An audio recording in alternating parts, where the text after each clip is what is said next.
Let me tell you a story about what happened to me about 2 years ago. I was fresh out of high school and I had my entire life in front of me. Yeah, the future looked bright, but one decision changed my life forever. So as I was saying, I was out of high school and had pretty chill parents. I kept talking with them about my future and deciding what I wanted to do. My dad came up with the bright idea that I shouldn't rush into picking a college and see where life takes me. He suggested that I take a year off and get a job so I can get some real-world experience.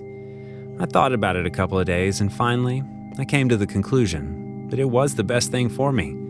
So, after high school, I started looking for a job, and before I knew it, I had my first interview and I was hired. It wasn't something glamorous, not even close to that. It was a job as a barista in a local coffee shop. The place was pretty unique, as it served coffee with different types of foam art in it. I eventually learned how to do some leaves and hearts. I wasn't particularly good at it, but let's get to the point of the story. A guy came in, and from the first moment I saw him, I had a crush. He was tall and had green eyes. Oh, and a smile to die for. Yeah, he was pretty much out of my league, but surprisingly, he was into me. At first, we didn't talk. We just looked at each other and smiled. As he started to come to the coffee shop almost every day, I learned what type of coffee he liked to drink. And while coming to the counter to make an order, I would already say it for him. The entire situation was cute. One day, he gathered the courage to ask me out, and in my mind, I was like, finally. We exchanged Snapchats, and later that evening, we met at a nice Chinese restaurant. I was so excited, and to be honest, I acted kind of dumb at first, staring into his beautiful green eyes. But as he started talking, things got a little weird. He seemed angry for no reason, and his mood would fluctuate from being calm to being nervous and angry, all in a span of a couple of minutes. It was really unsettling. Also, he told me that he was into snakes and had one at home. I didn't really like that. Anyway, the date didn't go the way I pictured it in my head, and I decided not to see him again. I was polite, and I told the guy that it wasn't going to work out. He seemed fine at first, but I didn't know how he actually felt about it. Even though I told him that we don't have anything in common and it wasn't going to work, he continued to Snapchat me. He would send me weird selfies of himself with his snake and other things that would make my skin crawl. One time, he Snapchatted me a video of his snake eating a live little white mouse. I told him that it was disgusting and I don't want to see these kind of things, but he just laughed, without acknowledging what I just told him. For about 2 or 3 weeks, the snaps stopped. I was finally relieved that he forgot about me, and I wouldn't have to be fearful each time I received a snap from someone, thinking that it was something from him. One day, as I was at my job, another cute guy came in. We hit it off right away, and he seemed nice. Well, the other one seemed nice, and look where that got me. So, I was careful. I didn't accept to go out with him at first, but as we started talking and Snapchatting, I noticed that we really had a lot in common. He liked traveling, and I made sure that he didn't like snakes or having a snake for a pet. That was a green light for me to go out with him. So, one evening, we went to the movies. It was a comedy, and we laughed the whole way through. He had the cutest laugh.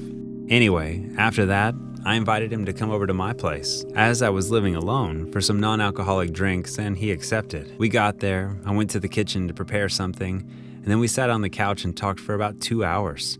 Sparks were flying through the air. We were really compatible. As I was touching his arm, I got a notification on my phone. I didn't want to ruin the moment, so I decided not to check it. But then I got 2 more, one after the other. All these scenarios popped into my mind, and thinking that it may be something important, I got up to see who it was. Horrified, I saw that it was the guy, Snapchatting me again. I opened the messages and saw that he was telling me in all caps to get that guy out of the house. He wasn't good for me and that I needed to get back with him. I told him that we were never together and I was putting down my phone. I realized that he knew someone was in my house, so I asked him how did he find out, but he didn't reply. I was getting a bad feeling, so I wrote him another message asking him again. All of a sudden, my front door got kicked in. It was the guy, and he had a crazy look on his face. He also had a crowbar in his hand. I yelled, and the guy that I was on a date with got up from the couch, being confused. Without even looking at me, with his eyes fixated on my date, the weird guy attacked him. He started hitting him with the crowbar over the head, repeatedly until blood started spraying all over the living room. I was yelling and crying at the same time without knowing what to do, but I quickly snapped out of the shock and I called 911. The guy continued beating him over and over. When the police came, he was still hitting him, but my date was dead and had been for some time. His face was unrecognizable. The 2 police officers came, jumped the guy, and managed to put handcuffs on him. As they were taking him away, I looked at the dead body and couldn't believe that this happened. Then I glanced at the killer, and with his face covered in blood, with only his eyes showing, he smiled at me and said, "You should have turned off your location services on Snapchat." The police later told me that the guy was an engineer and a professional hacker. The good part is, it's been several years since the incident, and he's still in jail.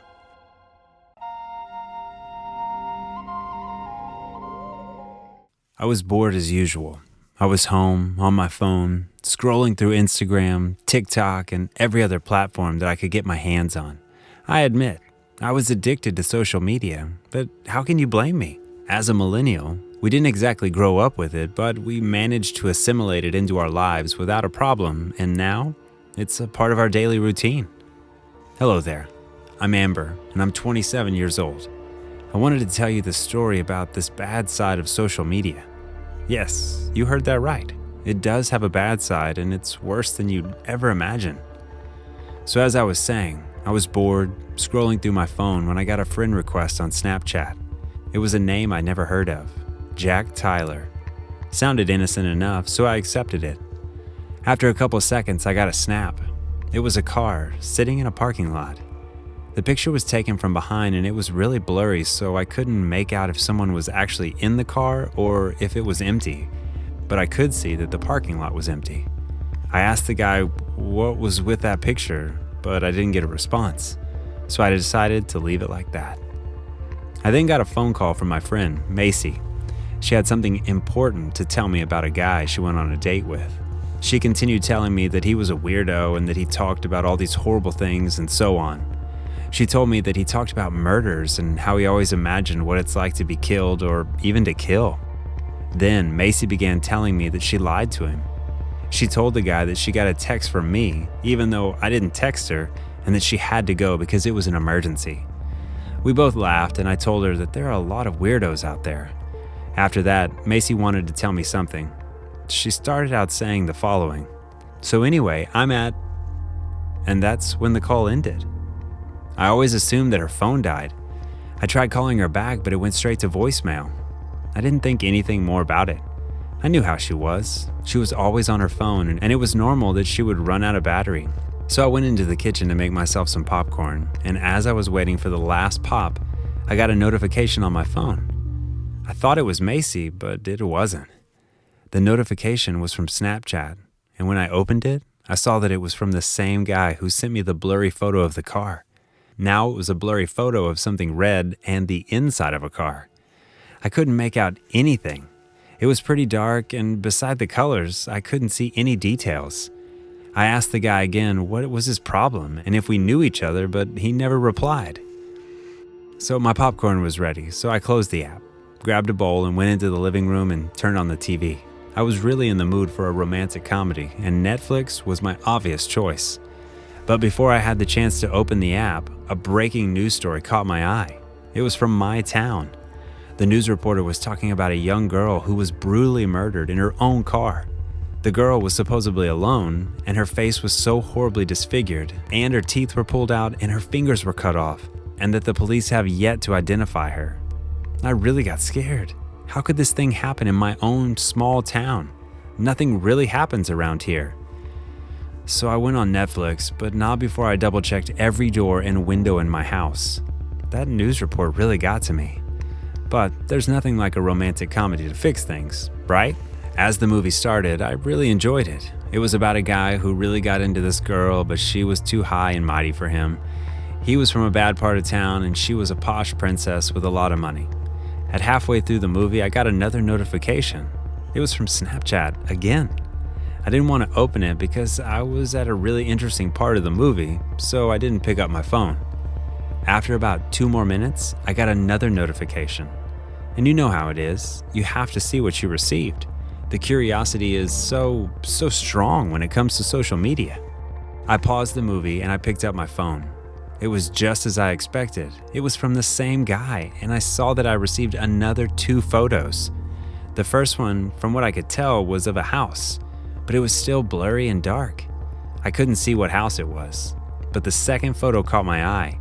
It looked like it was of a person inside a home watching TV.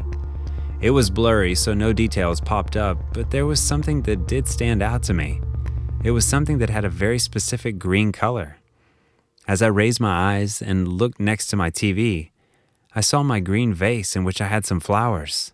I then analyzed the photo and saw that it was actually a photo of me. I freaked out. I then realized that the house was mine and the photo was of me.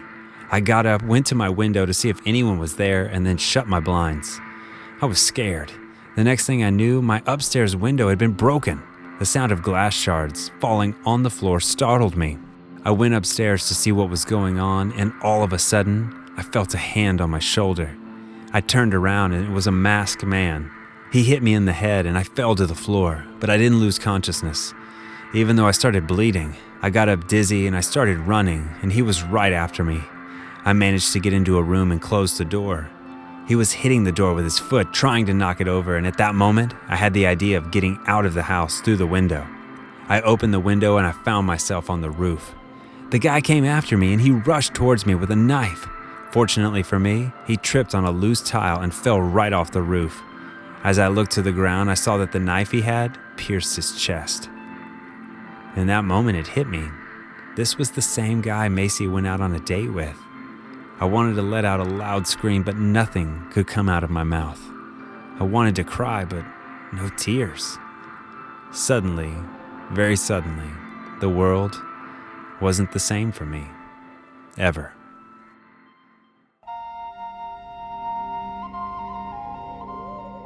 Five, 4, 3, 2, 1. Happy New Year! Everyone chorused. My fiancée kissed me deeply, and I giggled when we pulled apart, grateful to be spending the new year with someone I loved. My parents were in New Orleans, while I was in a little town in Boston. I was the only child, and I knew it hurt them not to have me around as often as it used to be. Greg and I have been together for 7 months now, and I have never regretted meeting him. We left the town square where people were still celebrating the beginning of a new year. All I wanted to do was to make love with him and sip some hot chocolate. I leaned over and whispered my plans into Greg's ear.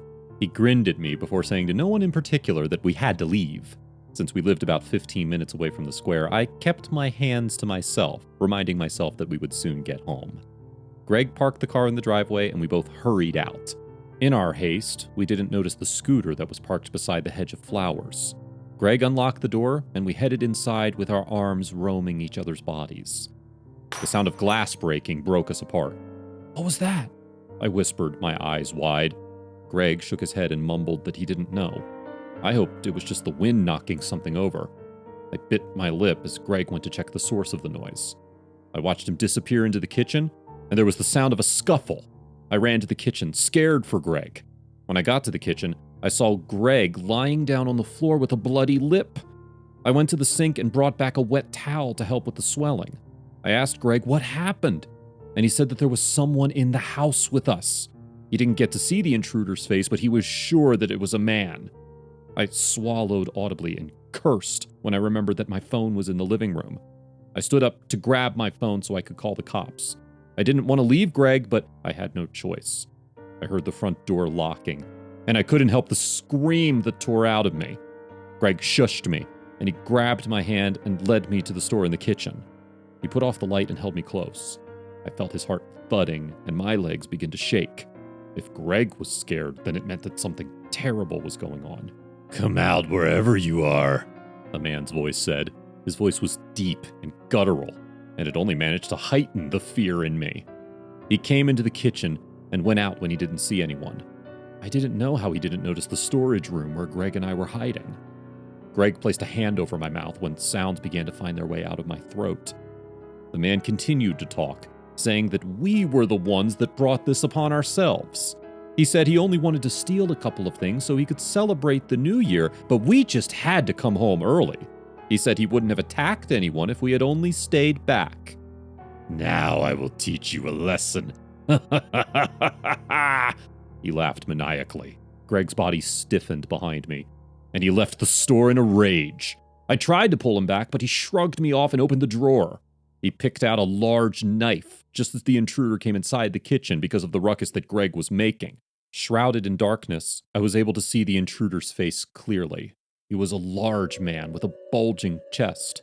He had a gun extended in his hand as he came inside the kitchen. Greg threw the knife straight at the man, and I watched in horror as it sank into his chest.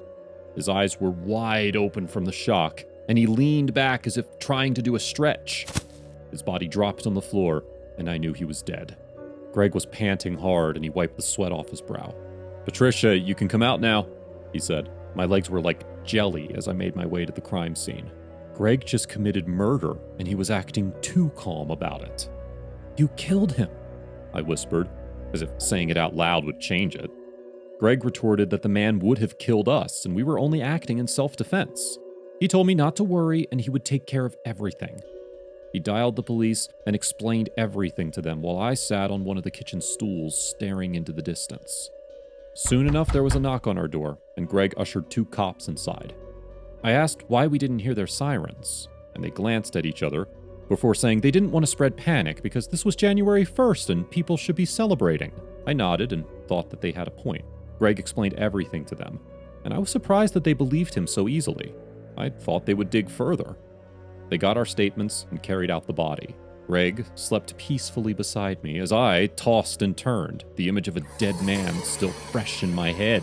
When I managed to sleep, I was jarred awake by a nightmare that showed me the rotting face of the intruder. The nightmares continued, and I could hardly keep anything together. About 2 weeks later, I decided to start gardening since I wasn't leaving that house. I saw something online about building your own irrigation system, and I wanted to try it out. Greg had gone to work, so I knew I would be able to work without distraction. As I dug with my spade, it connected with something hard. I smiled. A little part of me thought that I'd discovered treasure. I cleared out the sand and screamed as the face of the intruder got revealed. I sank to my knees, thinking about the cops that showed up and how I thought it was odd that they didn't put on their siren or come with an ambulance truck. I remember their shifty eyes as they answered my question. I couldn't believe that Greg tricked me this way. Obviously, those guys were not cops. I couldn't believe Greg buried the man out here. Perhaps that was why I kept seeing him in my dreams. The intruder had been haunting me. I picked up my phone with a shaky hand. "Hello, I have something to report." I refuse to be an accomplice to Greg's crime, no matter what.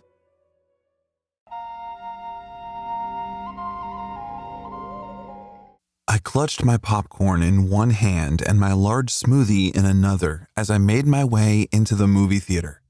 I had been waiting for this movie to come out for a long time now. I didn't care that I had no one to watch with. Most people here came in pairs or in groups. Well, except for me. I recently moved into my new dorm at college where I was studying engineering.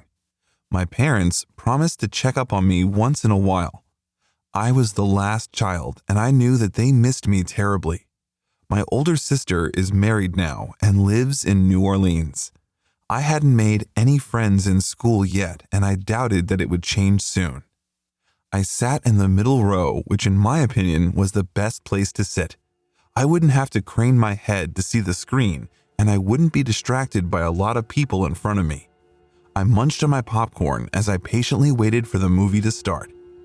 Halfway into the movie, I noticed something strange about the couple sitting in front of me.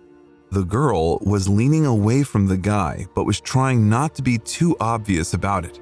At that moment, the guy put his arm around her shoulders, and I watched her cringe. The guy noticed it too, and dug his fingernails into her bare shoulder.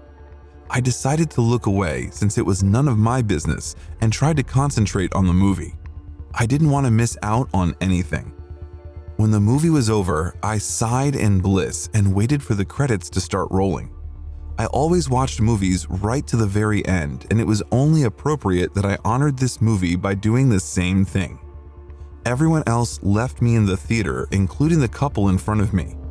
A part of me wanted to go and help the girl, but I didn't want to get into any trouble. My mom once said I would one day stick my nose in someone else's business and it wouldn't end well for me. I glanced at my wristwatch and saw that it was a little after 8. There were not a lot of people in the theater anymore, and it was mostly just the workers. I passed by the ticket stand and something caught my eye. The door behind it was slightly open, and I could have sworn that I just heard someone scream. I frowned, wondering why there was nobody at the ticket stand. I tiptoed to the door and peeked inside. I decided to walk in and make sure everything was all right. I walked further in and heard footsteps coming towards me. It sounded like someone was running. The girl that sat in front of me with her boyfriend ran towards me. I couldn't give her a warning before she crashed into me. She had been looking backwards. We both fell to the floor, her scream piercing through my ears.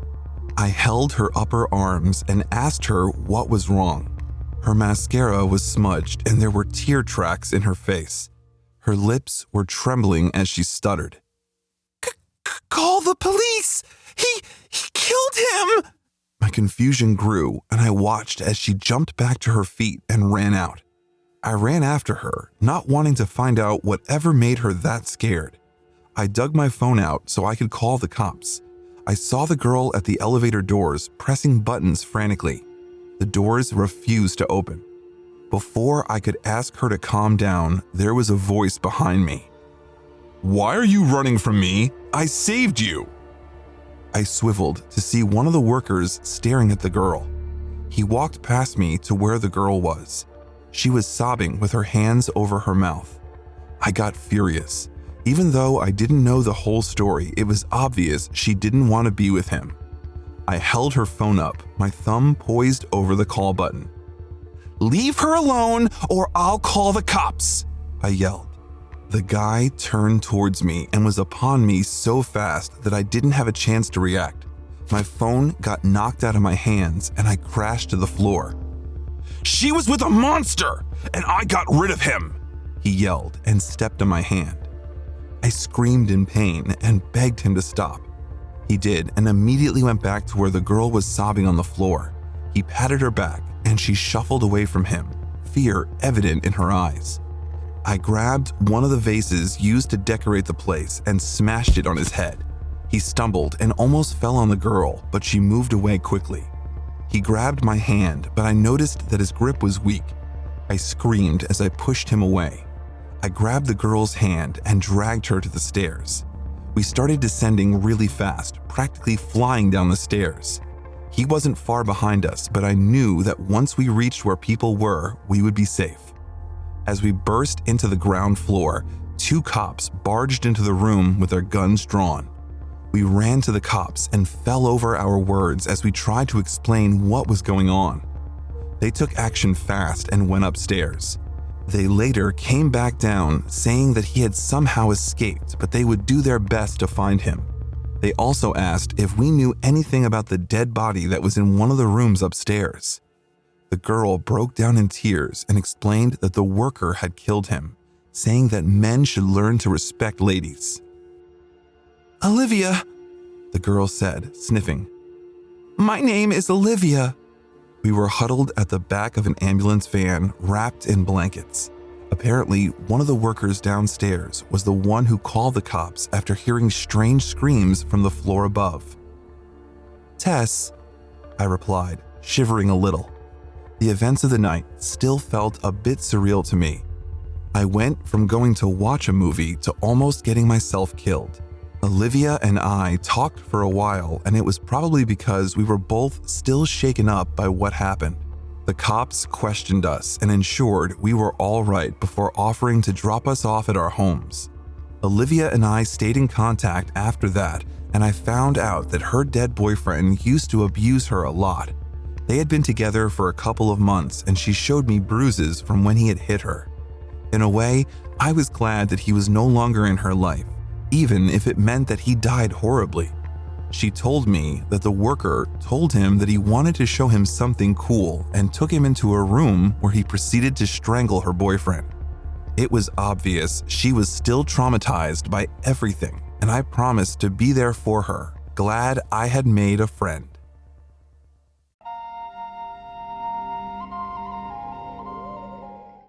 Mom, I want to stay up for Santa. My 3-year-old son kicked his legs in the air as I told him that it was time to sleep. It was Christmas Eve, and aside from the fact that my husband was not at home, I was really tired from all the decorations and cooking because of the friends and family we had over earlier. The whole house was in a mess. The children didn't make my work easier. They spilled food everywhere. Baby, you can't stay up. That's not the fun of it. Santa should be a surprise, okay? Let's go to sleep now, I said, trying to convince him. As much as he tried to be the stubborn type, he was not. He was as tired as I was, and with the look on his face, he needed sleep just as much as I did.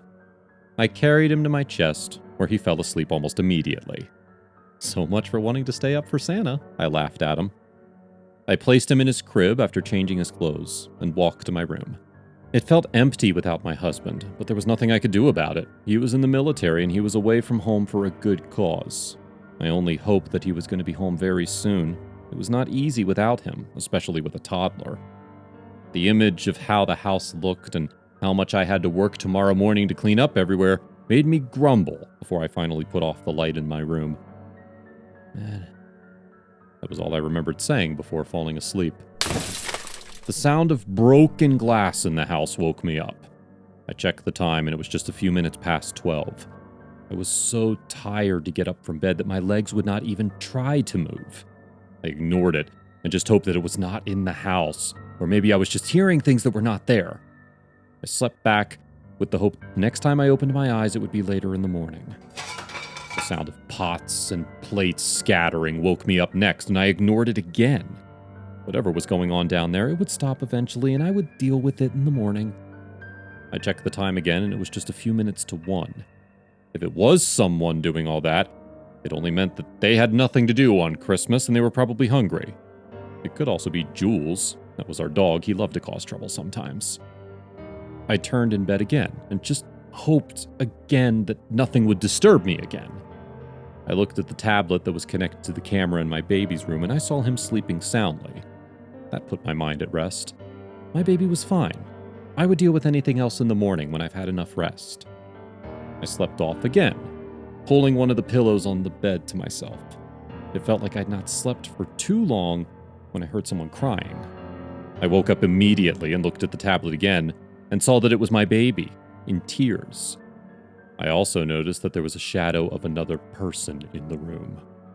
From the shadow, I could guess that it was probably an older person. I saw his hands reaching for my baby in the crib, and that was when I ran out of bed. I ran as fast as my legs could take me. Anything else could happen, but my baby was the most important person in that house, and him being safe only meant that I was safe also. I reached his room, and when I tried to open the door, I noticed that it was locked. The intruder locked me out. What on earth does he even want with a 3-year-old? For a moment, I was blank and didn't know what to do. I hit the door several times with the hope that it was going to open with so much force, but it didn't. How strong could doors even be? "Whoever you are, leave my baby alone or else you will regret this!" I yelled at the top of my voice. "Please, I'm begging you. He's my baby. Leave him and take me instead. Please, don't hurt him. I'm begging you." I could not hold it anymore. I was already in tears. "Mommy," I heard Miles say amidst tears. My baby was traumatized. "Please, I would give you anything. Just don't hurt him," I said. "Anything?" the man said. His voice was hoarse and deep, but it sounded familiar in a way that I could not put my finger on. I heard the door open, and I stood up to the best and worst surprise of my life. "Dan?" I said, and immediately jumped on him, not minding the fact that our son was in his arms and in tears. He must have told Miles to pretend to be in tears so as to make me scared. Could he have been the one that broke the glass and scattered the pots and plates earlier? It was really a surprise gone wrong. I hugged him tightly, not letting him go. It had been 9 months since I last saw him, and him being here just completes Christmas for me for him and for Miles. Miles was really happy to have his dad back. The smile on his face was everything I lived for every day. I also saw the joy on Dan's face. He had missed us as much as we missed him. No one wanted to catch any sleep anymore, not even Miles. Dan stayed up reading stories to him for about 2 hours before he let sleep finally take over. I watched in admiration as Dan put him back into his bed. I have missed you so much. I'm so glad to be back home. Why's the house such a mess? He said. I'd explain everything later. Right now, I just need sleep, I said before I pulled him towards our room. I was so sure that I was going to sleep better with him by my side. We were almost in the room when I heard the shattering of glass again. I looked at Dan, who was already in a fighting position. I guess being in the military only meant that you had to be ready. Dan moved stealthily, and I followed suit. I was scared to a stiff point, but my husband was around, and I could trust that he was going to keep everyone safe. We saw a figure who moved around in the living room, and I was about to scream when Dan put on the light. Tanny? She was holding a gun at me. Tanny was my best friend, and the one who was there for me during Dan's absence. She yelled at me, asking why I got to keep Dan for myself. Just so you know, Dan and I have been sleeping together in those months he didn't come home, and I don't know why he chose you. The blood drained from my face, and I stared at Dan. His guilty face confirmed it, and tears streamed down my face. Why? That was the last thing I said before Tanny shot me, and my world went blank. I survived the shot to my chest by a narrow escape. It's been 3 years since Dan betrayed me, and I plan to be single forever.